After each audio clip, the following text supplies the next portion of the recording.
This is Portland's Witch's Castle, and its lore is about as spooky as you would expect.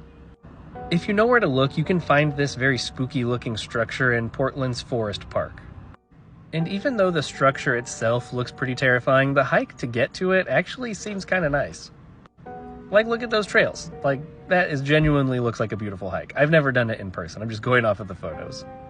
But as legend would have it, this place is apparently cursed, or haunted, or both.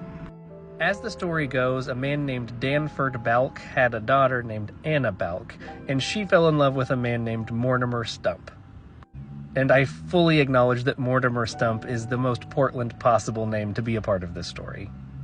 Danford Balk apparently offered a threat to Mortimer and said basically like, if you run off and elope with my daughter, I'll kill you.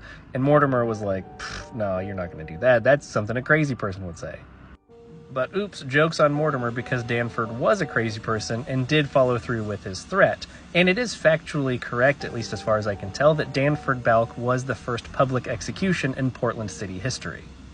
And it is alleged that while he was hiding out from the law, he ran to his land, which is currently the location of the Witch's Castle in Forest Park.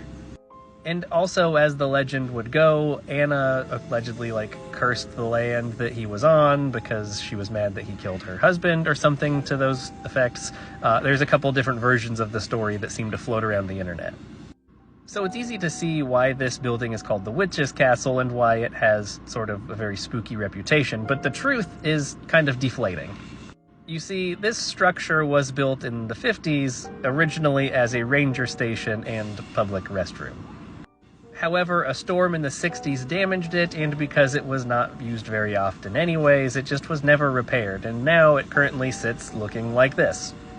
And to borrow a few words that I found in the Willamette Week, this structure looks like something out of Middle-earth if Tolkien had included mediocre taggers in his story.